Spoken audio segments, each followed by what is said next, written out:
afternoon, everyone. Apologies for my slight tardiness. Welcome, and it is very good to be back. And I know that none of you will have missed me too much, though, over the past 6 weeks.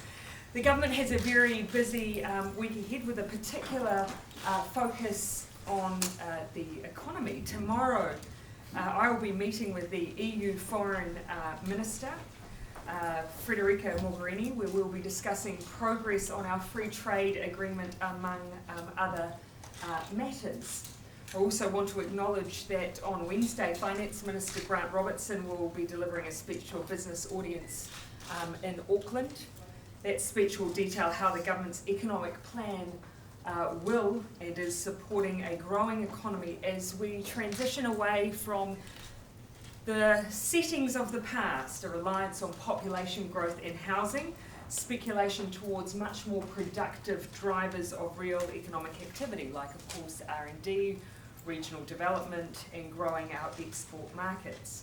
On Thursday, I will be launching a jobs initiative that is very dear to my heart, something I worked on while in opposition, but I'll say no more on that for now.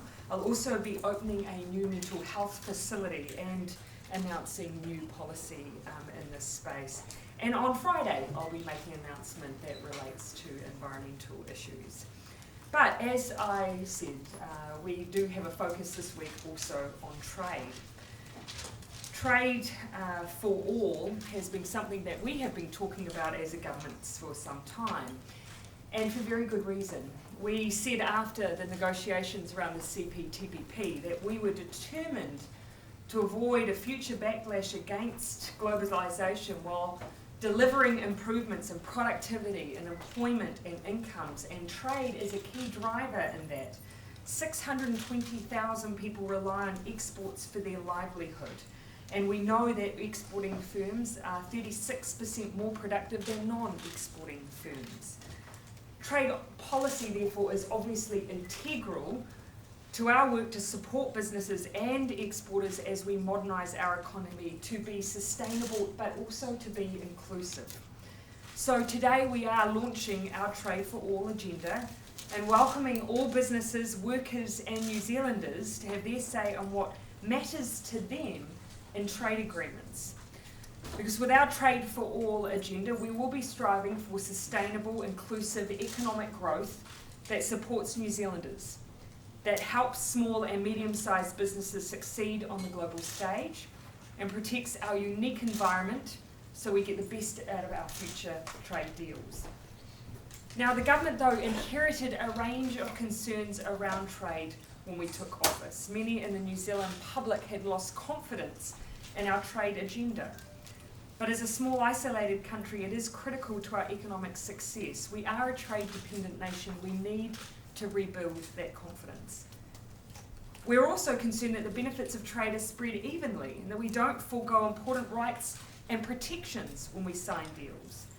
The benefits from trade should be felt throughout the country and not just in major cities as well. Benefits should reach our regions, our farmers, our farm workers, right through to tech entrepreneurs. And we should feel comfortable that we are not unduly compromising our values and sovereignty in order to gain greater market access. The EU has similar values to us on this. At the same time as we're discussing Trade for All, we will be opening up discussions to include the EU trade deal. The EU agreement will be a test case for a better, fairer trade deal.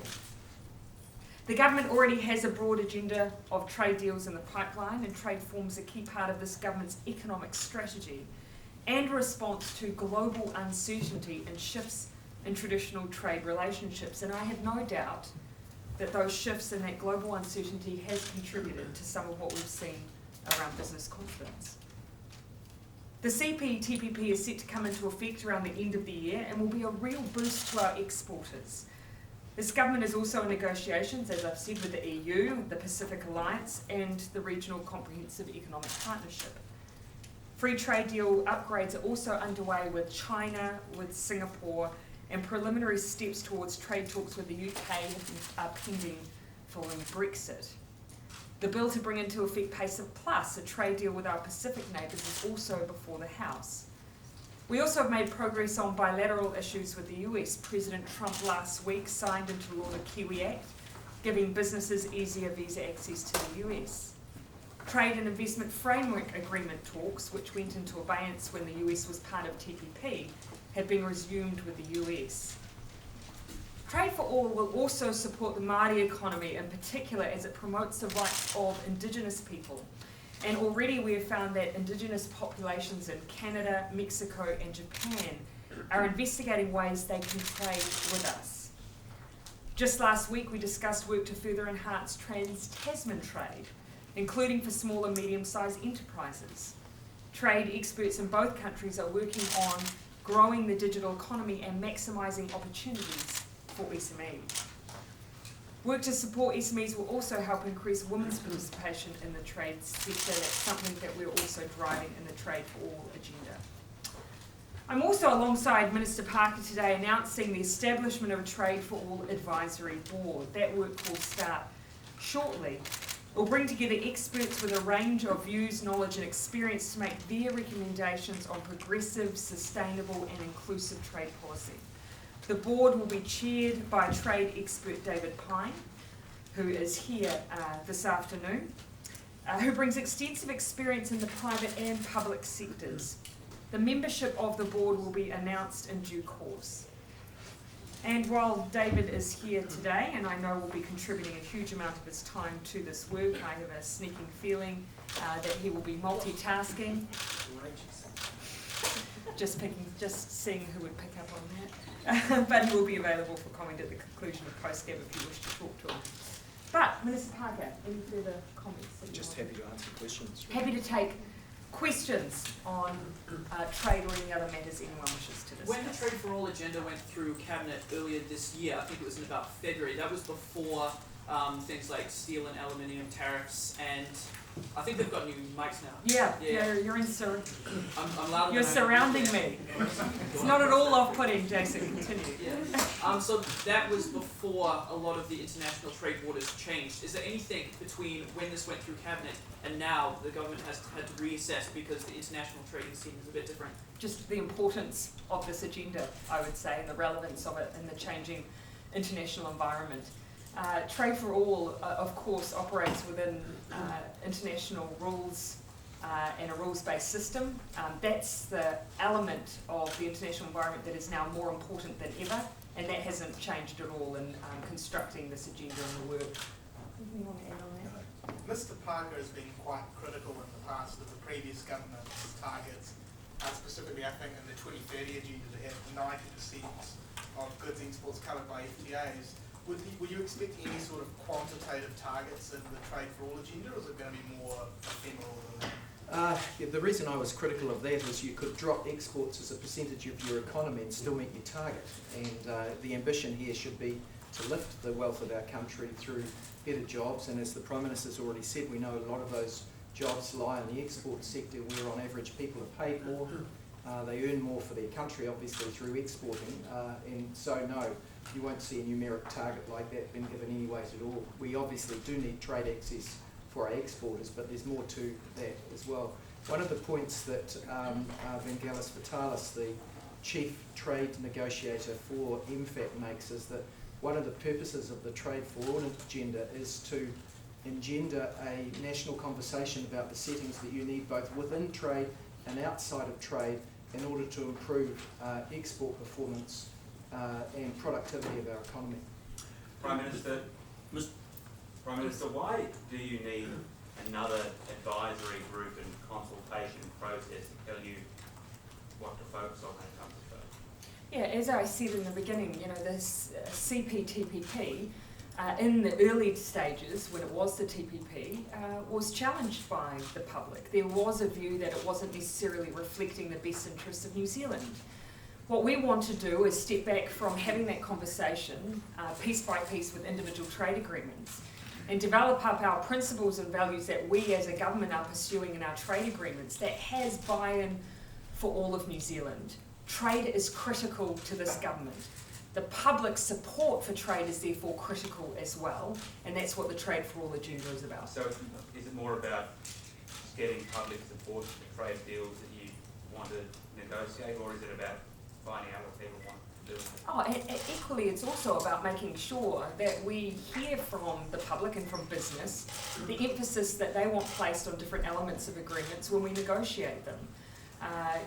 Particular, I would say small to medium-sized enterprises I don't think have been well supported in our trade agreements to date. We're now doing a bit of work, particularly with the likes of Australia, to enhance that, because we know that when a business comes to export, often it is first into that Australian market.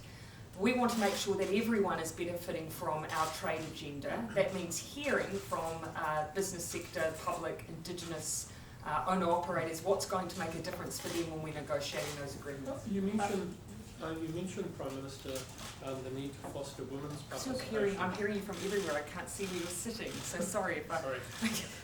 You mentioned the need to foster women's participation in the trade agenda. I wonder if you could expand on that and tell me how you think women have missed out on the trade debate thus far, and how do you propose to include them in the future? I think you could broadly put that under the heading of ensuring we're doing more to support women who are in business becoming exporters. Because we know that that's an area where we have a lesser representation. You can make the same argument for small to medium-sized enterprises, or the work that we want to do with those who are entrepreneurs who are Indigenous New Zealanders. There are sectors where there is huge potential, but for one reason or another, we haven't seen that transition into becoming exporters, and that trade agenda therefore supporting them as exporters. Have women also disproportionately suffered the inequality consequences of some aspects of globalisation? That argument has certainly, I've seen that argument certainly being made, yes. Winston Peters. Want to add on that? No. Yeah. I'll keep offering. Winston Peters, in his press statement about his trip to Singapore, makes reference to the enhanced economic agreement with Singapore, yes, and says that the progress has been made.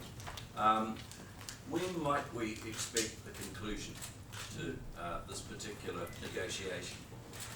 We never predict precise dates, because we seldom get them right. But the negotiation is proceeding well, so we'd hope to have more information by the end of the year. How is talks on the Chinese FTA upgrade going? Well, they went into abeyance straight after the election, after a speech that the Prime Minister gave in Auckland, which was well received. Those negotiations were recommenced, and they're proceeding apace. Have you any update about the steel and the other metal tariff? Steel and aluminium. That's the one, yeah. Some of you may have seen the statements by the US ambassador during the weekend. That reflects the reality that we have not given up on the issue, but it's also true that we've yet to succeed. Prime Minister, did you talk about the construction contracts in Cabinet, and what process should government departments follow on that? Yes. Yes, we were briefed by our ministers who attended that meeting, and what was reflected was our belief and our call on all government departments to really take heed of the MB work that has been done around procurement. There's good guidance there, and what we've had raised with us by industry today is it's not necessarily being followed by all government departments, and it should be. Are you considering any other law changes to assist the construction industry? I am expecting further advice from the Minister. She's undertaken, she will come back to Cabinet. There's acknowledgement there that we make up about 18% of those affected industries who came in today, of their business, but that's still significant. We know that we need to lead by example, and if there are things that we can do to take a leadership position with that industry, then we should. Sorry, I'll just get you some. Can I just also ask you on another topic on the recognition of Armenian genocide? Is that something that New Zealand would look to support, and if so, how would that impact our relationship with Turkey? Oh, look, we have always acknowledged the significant and tragic and large-scale loss of life by the Armenian people, at the time of the dissolution of the Ottoman Empire. We have and continue to do so. But when it comes to those issues around terminology and so on, those are issues that we have left for a reconciliation process between those parties who were involved. But we've always acknowledged that significant loss of life. Is that because of our unique relationship with Turkey? That this is more for the fact that we leave it to those directly involved to work through those issues through that reconciliation process. But of course, New Zealand's always acknowledged that large-scale loss of life. Does the government need to change its policies, either monetary or fiscal policies, to react to the fall in own activity business confidence? I think we need to look at the indicators around the health of the economy as a whole. Yes, we have a survey that's telling us some of the business perceptions that exist, but alongside that, we also have strong forecast growth. We have some of the lowest unemployment in the OECD. We're running a surplus. And we have New Zealanders who, as of 1st of July, have more money in their back pocket as a result of the families package and the flow-on effect from that. I'm interested in the reality of what our economy is doing and how it is performing. But I also acknowledge that business also want to hear from us about our ongoing agenda, and I'm committing to making sure we do that as well. Treasury has pointed out today that business confidence is actually also starting to have an effect on some of those growth projections, isn't it? But what is, of course, always going to be more important is what's happening in real terms, which is why I will push back and come back to the fact that when you look at New Zealand's position relative to some of our counterparts, we are performing well. We have strong economic growth. We have delivered a surplus. We have relatively low debt, and we have low unemployment. Those are the things that equally make a huge difference to the environment that our business is performing. Do you think But what I will acknowledge, John Key has pointed out that in the past we have had over-reliance on housing speculation and on immigration as a form of stimulus for our economy. That is not sustainable. Business has asked this government to make sure that we address things like the skills gap, that we address issues around productivity. We are doing that. That does mean that change is being delivered. That does mean we're modernising our economy, and with change comes uncertainty. But the message I want to send to the business community today is that if we want to boost the environment they operate in, that means we have to keep moving, we have to make changes. Couldn't they argue, though, that the government needs to relax its debt target to really address the infrastructure problems caused by the population boom to improve the productivity? I think instead you would find the business community actually would say that confidence, their confidence in us is actually based on our ability to balance the books and deliver a strong economic agenda, and that means delivering a surplus and keeping debt in check. So I think that's equally important. Is there any mistakes that have contributed to low business confidence? Has the government made any mistakes that you think have contributed to business confidence? Oh, look, I certainly look at patterns, and when I look back at the way business confidence has tracked in the past, there is there's a correlation between Labour governments and what happens with business confidence. That sits in direct contrast with how our economy has performed under Labour governments. Now, as I've always said, those real markers are what matter to me. But I do take it as a matter of pride that I want perception to follow suit. Prime Minister, how concerned is the government about fake news in New Zealand? I think we should all be concerned about fake news. Would you consider setting up a unit like the one that the Brits set up earlier this year, MPs inquiring into fake news? I haven't looked in detail at the work that's been done in the UK.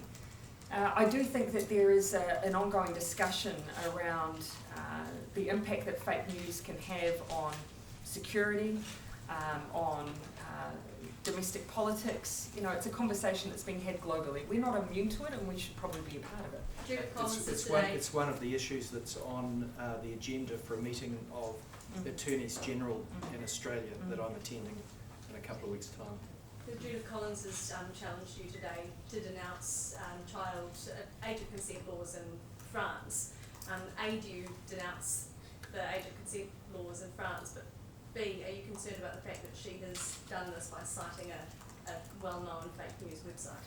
Yes, I saw the tweet very briefly before I came down here and wasn't going to comment on it for the fact that I have not looked in any detail at what she has asked or what sits behind it, and I like to take a bit of time before I respond to things like that, given that the fact that there is a lot of fake news out there, and I want to make sure that I'm well versed before I respond to anything like that. Would it be worrying that an MP is citing a website that runs headlines like Katy Perry is a cannibal, Justin Bieber is a shapeshifter? That's a matter for the MP to respond to. Have you seen any examples, Prime Minister, of fake news? What examples of fake news have you seen here in New Zealand? We are not immune to fake news. I don't think I need to run through a list. I'm not going to share one off the top of my head. Earlier you said in relation to the construction industry that a number of departments weren't following the MB guidelines, and they should be. Will there be stronger direction given to departments to start doing it? Yeah, I'll seek for the Minister, and when she works up that next response for Cabinet, I'll be seeking a bit of guidance from her. We've had that reported to us. Now it's for us to go and follow up on that and see if that has indeed been the case. And so I'll await her advice. Just to clarify, the problem is wholly on is the issue of following those guidelines. It's not that you don't have any problem with the guidelines themselves. You're wholly confident. According to the industry, the guidelines themselves are robust. That's certainly what I've had reported back to me, and that some departments are following them, and that's been welcomed. But I await her doing a little bit more analysis. You got any other? Is the Minister? Prime Minister, do you think that New Zealand First is the right party to be handling the Wali Homaha inquiry, given that Fletcher Tabatau is related to Wali Homaha? No individual party is dealing with that issue. The government is dealing with the issue in Cabinet. Nevertheless, the perception is that New Zealand First is driving this. Tracy Martin was appointed by Winston Peters. Well, Tracy Martin is the Minister in charge of the appropriate department for independent inquiries, and so it's wholly suitable that she therefore would have been involved.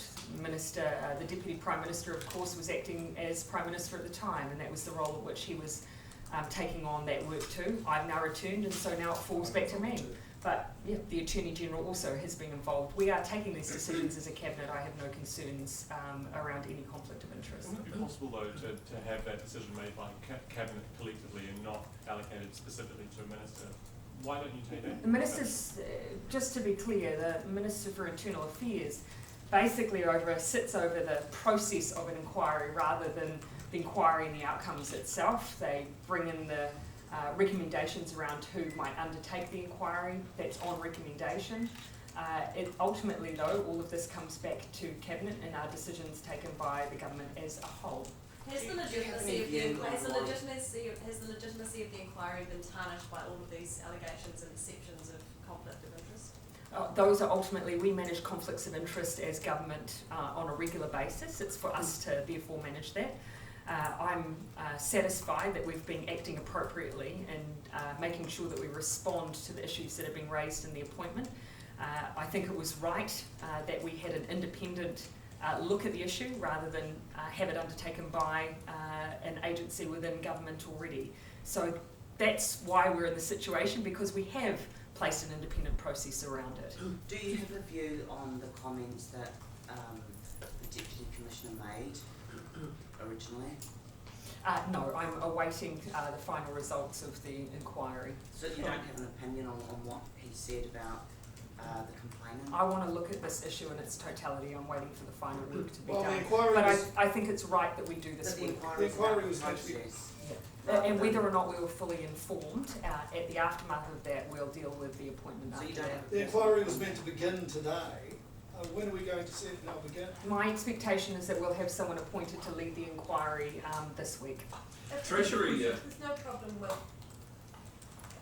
if the inquiry is. Let me be clear, the first step why is can't you talk the about first step is the comments? process, and then of course we would have made a decision based on all the information that should have come to us in the beginning.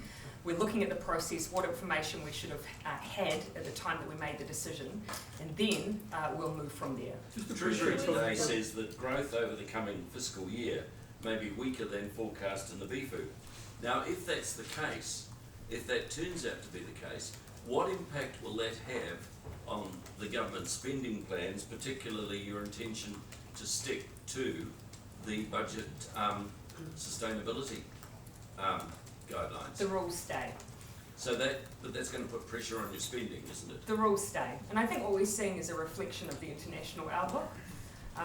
We are seeing in terms of trade amongst some of our larger scale trading partners, the US and China, are a very volatile situation, and I think that's been reflected in what we've seen today. But that does not change our budget responsibility rules. But does any opportunities for New Zealand trade emerge out of this? For example, the countervailing duties running now between the Americans and Mexicans on dairy, for example? That's true. Sometimes there are subsets of advantage, but overall New Zealand is best served by free or open trading arrangements, in part because the whole of the world economy is stronger as a consequence. So there can be some tangential benefits, but overall if protectionism arises in the world, we suffer. Prime Minister, how have you managed today, and how are you feeling being back here in the building after 6 weeks? Great. How could I not be? Look at all you fine faces out there. How does New Zealand's report into the meth debacle? Yeah. Oh, thank you. So I don't want to institute a raise your hand rule, but it will make it quicker. Sorry, Henry. How does New Zealand's report into the meth debacle is 2 weeks overdue now? I mean, are you expecting to see it anytime soon? Is it being 2 weeks late? Oh, to be honest, I'd need to follow up on that. I hadn't marked it on my calendar, but I'll speak to the Minister, see how he's tracking. Can I just ask about whether Cabinet discussed the international students issue with their post-study requirement? Did that come up at all today? We make announcements at the time that the Minister determines to make announcements. Just a question on the front. During your absence, Mr. Peters and also Mr. Little seemed to engage a little bit more directly than usual with Australia on deportations. Mr. Peters pulled up the flag. There was a thing with John Howard. Thing with John Howard. Well, is the relationship between Australia and New Zealand deteriorating? No, not at all. I think if you look back through our history, we've always engaged in lively banter, be it through political channels or otherwise. No, there's no deterioration. Do you believe we need more? Do you back Mr. Little's comments? Comments around deportation. We've had a consistent policy around deportation. We've always made clear our views and expectations. And it has always been a robust exchange, but as I say, that policy hasn't changed. Can I just give you an instance of how things continue to develop positively? At the Trans-Tasman Forum earlier in the year, our Prime Minister and the Australian Prime Minister agreed that we should be better supporting small to medium enterprises and trade.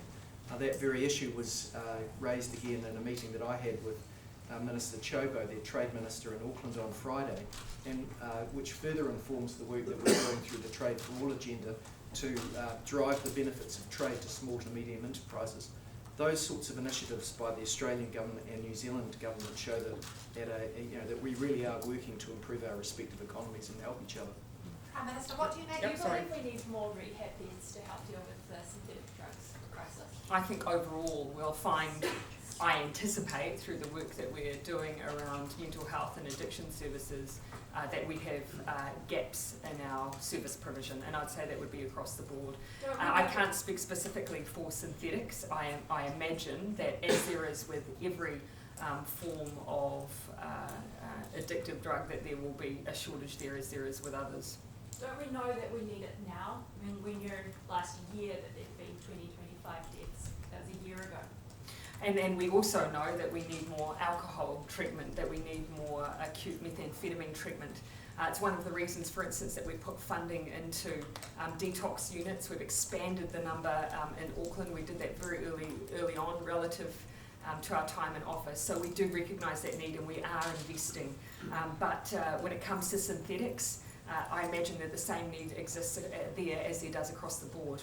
Is it more urgent because synthetics are quite rapidly killing people? I'd say that probably when it comes to addiction services, there's urgency in terms of the harm for individuals and families in a range of areas, and that's one of them.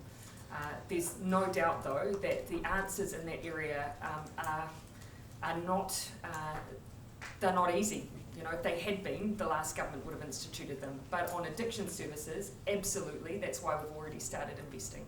So what do you make of the statement put out by leaders from the EV Chairs Forum on Friday, reasserting their rights around fresh water and the fact that the Waitangi Tribunal saw saw those rights exist back in the report in 2012 and that they would seek legal action if something wasn't done about it. Well, the minister that was involved, I'll turn to Minister Parker. Yes, I went to the Chairs Forum in Ngaruahia on Friday, and we were relatively well received. Iwi chairs would prefer to be the only group that government is consulting with in respect of water matters, but we've made it clear that we will have a wider consultation, including them, but not solely with them.